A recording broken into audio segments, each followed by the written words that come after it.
but because she's a woman and she is outspoken and she's loud and she talks with her entire being and tells you what's going to happen, that is why we hate her and we think she's a bitch.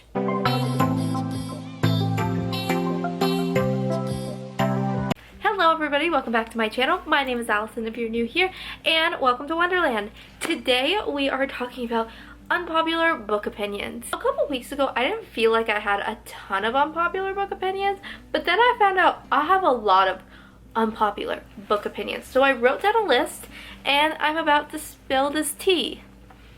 Or Sprite, because this is what I'm drinking right now. But I just want to say these are all just my opinions on books and things I've read. If you don't have the same opinion with me, that's totally fine. I'd love to have a friendly discussion down below about why you think one way and I think another way. And maybe you'll change my opinion. Maybe. It's possible. But a lot of these have to do with my favorite series or just characters that I didn't like or I like and people don't like. So just keep it friendly in the comments and we'll all have a good time. Alrighty, let's get started. So my first unpopular opinion is Mockingjay is my favorite book in the series of the Hunger Games. And I've said this before and people are like, really? Like, why not Catching Fire? For me, Mockingjay just had such a different tone when I first read it. It was very like depressing and a lot of stuff was going on, but I found the political side of the Capitol and District 13 to be really interesting. So that was why I loved it, and it like broke me. It was, oh man, it was one of the first books that ever made me sob uncontrollably.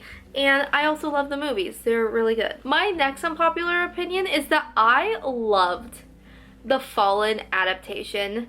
If you haven't seen it, I'm pretty sure it might not be on Prime anymore, but it was on Prime at one point, and you can find it online. But Fallen by Lauren Kate was adapted into a movie, and it was never released in theaters to America. I guess it didn't do well, I think, in like the UK or wherever they originally released it. And I don't understand why, because I loved it. It made me realize how much I love that series and how much I love Luce and Daniel's story. It makes me want to reread it every time I watch the movie. And it just had that fun, like, teenage love for books that I had when I read those books. And I don't know, I've always loved Fallen Angels. Obviously, I wrote a book about them. And I don't know, there was something about that movie. The gothic atmosphere was super fun, and a lot of people just don't like it, but I personally love that movie. I want to watch it right now. I mean, I'm notorious for liking trash things, so. Ooh, this one's a hot take, and this one has been a big discourse on Twitter, and I didn't realize it was such a huge thing until, like, it started this, like, Twitter rampage, and that is that I am not weirded out by the imprinting thing. I don't know why. I put out a tweet a couple weeks ago when this all was going on about the imprinting thing, and I was like, if you're gonna hold Jacob to this weird accountability for imprinting on Nessie, you need to hold Quill, who imprinted on a 2-year-old, Claire, at the same accountability. And yet we don't do that because we all like to hate on Jacob. I don't know. I really feel like the movie twisted imprinting in the last film into something totally different. And they did a really good job of explaining it in Eclipse when Jacob explains it to Bella. And the idea of imprinting is they're like their protector. So they will be whatever they want. A friend, a boyfriend, a brother. They will just like stay out of their lives if they want it. It's always the choice of the imprintee, and I would love to see Jacob's story with Renesmee grow. And I do know Stephenie Meyers said that she's writing 2 books that are Jacob and Renesmee's story. If we'll ever get those, I don't know. She says she's writing them, so I hope we get them, because maybe we'll get a little bit more insight on imprinting. But I don't find it like this creepy weird thing everyone finds finds it as. Jacob never looked at Renesmee in like this weird sexual way that people twisted into when she was a baby. Like, yes, their relationship could grow, but it always would be the step of Renesmee, because if not, Edward would literally have Jacob's head. Literally. On a stick. Every one of the Cullens. So, I don't know, I just find that maybe the movies sexualized it a little more, but in the books, I never found it weird. I think the weirdest thing in Breaking Dawn was that Bella got pregnant. But again, Breaking Dawn is my favorite book. I've mentioned it multiple times. Here's another Twilight unpopular opinion. I adore the Volturi. The Volturi is like, they're so interesting to me because they're this royal family that rule over all of the vampires. Like, I want to know more about the Volturi. I would love to get some insight, like, of Carlisle's time with the Volturi or something like that. Like, who mandated that these people were going to enforce the rules? Because in every other vampire society, there aren't rules. And, like, the vampires just kind of rule themselves. So who decided this? Did Aro just decide this? My favorite of the Volturi are the Witch Twins. I love Alec and Jane with my whole heart. I would want to be best friends with them, even though they probably would hate me. I would not be a Cullen. I would be in the Volturi. Sorry, I just find them really interesting. I love Felix. I love Dimitri. I love Heidi. I love them all. But speaking of Alec and Jane, I just find their backstory interesting. And that's another thing. How young is too young for a vampire to be changed? Because I don't necessarily know. I've read multiple people say multiple things. That Alec and Jane, they're young. So I, in my mind, have always pictured them about 15, 16, because I felt like that's like a kind of a mature age to be turned into a vampire. But people are saying that they're maybe even younger, to the point of 12, 13, and I was like, okay, so we have an issue with immortal children, but that's an immortal child. Those two are immortal children. But do they just not know their age? Are they just young looking? Do they not know how old they are? Let me know down below. I've been trying to figure this out. I know they were born, I think, in 800 AD. But back then, people didn't really track their age. So I know they're younger than Edward and like all the Cullens. But how old did you think Alec and Jane were when you read the books and stuff like that? Because I think they're around 15, 14, 15, 16. Is how I pictured them, and especially in the movies, I think they were definitely aged up. So yeah, let me know. I went on a rampage there, but I need to know these facts. The next unpopular opinion is I love Maven more than Cal from the Red Queen series. Yeah, you heard that right. I like the villain. I find Maven to be such an interesting character. He has this dynamic about himself that he feels like he's been wronged his entire life. He feels like Mare wronged him when she didn't stand by him.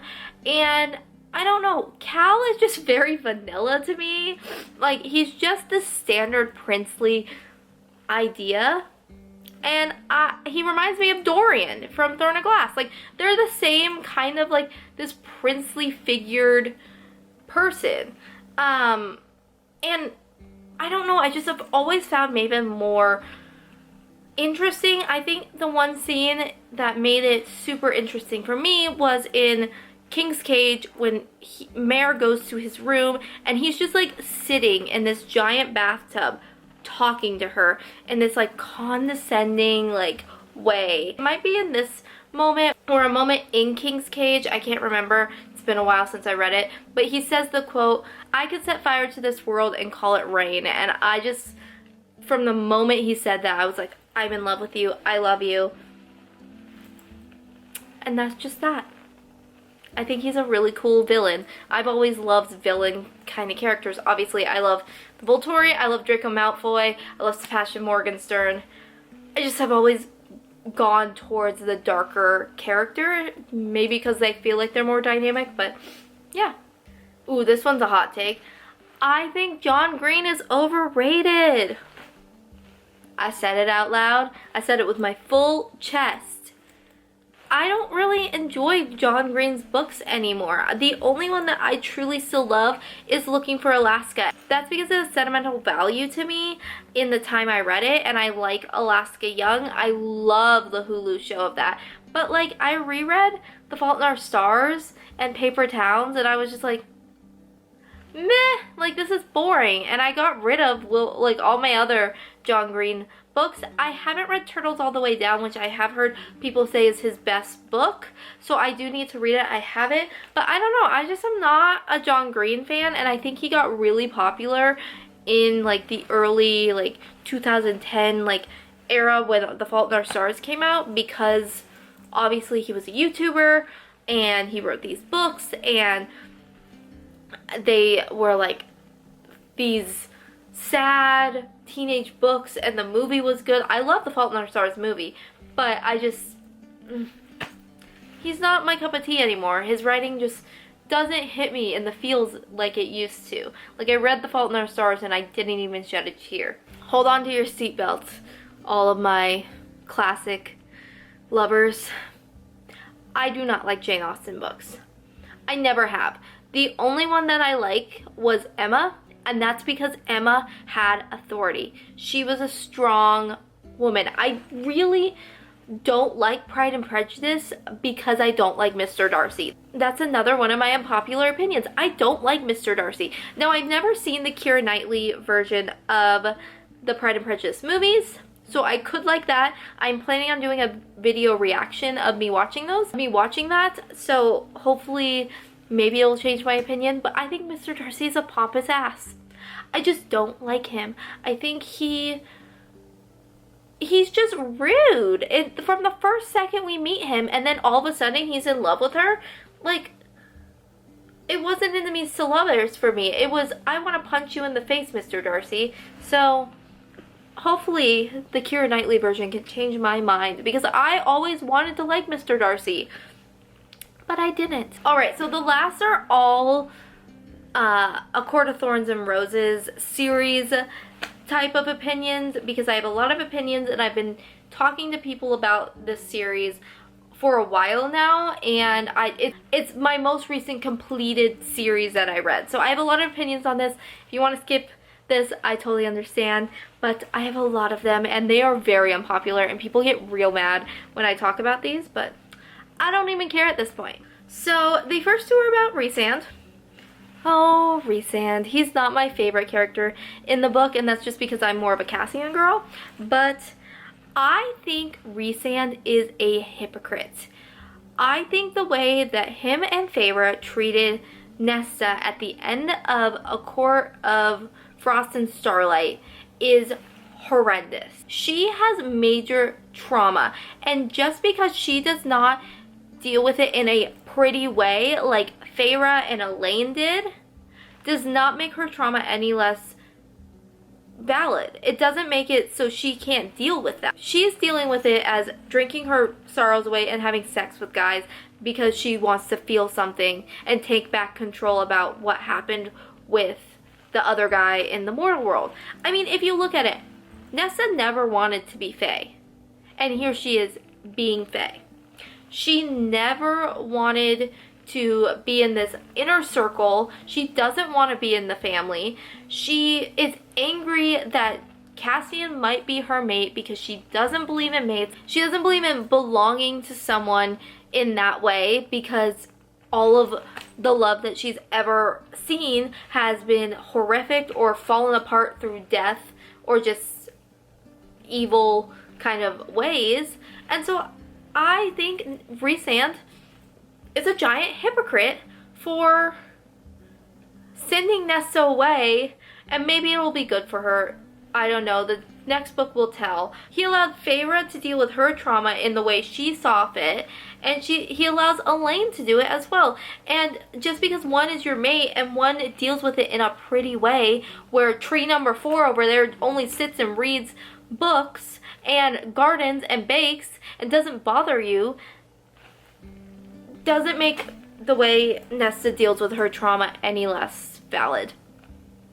I get real heated about that one, and the next one I get even more heated about, and that is there is no excuse for what Rhysand did under the mountain to Feyre. Absolutely no excuse. I think we allow Rhysand to get away with a lot. Part of the reason I don't like him is because he sexually exploited Feyre under the mountain to protect her. Oh yeah, that's what you do. You practically let her dance around naked and drug her so she will do what you want. Also, it's her choice all the time, but it's really your choice because he gives you an A and a B option, but it's your choice about what you want to do. He roped her into a deal with him. He did all that under the mountain, and it just makes me mad because we just let Rhysand get away with it all. That boy, that fairy immortal, drives me up the walls, and I still have a place of love for him in my heart. This kind of goes along with my other claim with the hypocrite. Nesta isn't a horrible character, she is just broken, and I think this is where I get very angry. Nesta is my favorite character out of the entire series. I love her. I think that if she was a man, if she was one of Rhysand's bat boys, we would forgive her on the spot for being the way she is. But because she's a woman and she is outspoken and she's loud and she talks with her entire being and tells you what's going to happen, that is why we hate her and we think she's a bitch. It's just plain and simple, and maybe you don't see sometimes that way, but it's true. It's so true, and it's been pointed out so many times. Nesta literally threw herself into battle just because, and Rhysand was like, no, and she was like, I'm gonna go, so I don't care because you're not my High Lord. And people were like, that's so rude of her to do, she should have listened to Rhys. And Cassian is like, I'm gonna follow her because she is right. Like, she is 100% right now. And yeah, I think Nesta has a lot of work to do. And yes, I think Nesta has toxic traits, but if she was quiet and toxic the way that Elaine is, we would all love her. Just like everyone loves Elaine, except for me, because I call her tree number 4. And she was just as toxic to Feyre in the very beginning of the series as Nesta was. She was just silent about it, and she's pretty, so we'll let it slide. So those are my opinions. Like I said, you can have any other opinion and you can talk nicely down in the comments. Do not start arguing with each other. Do not be mean. It's not the place. We all read enough that we can have a civil discourse. So yeah, I will be interested to see what you have to say about my opinions down below, and I will see you next time in Wonderland Loves. Bye.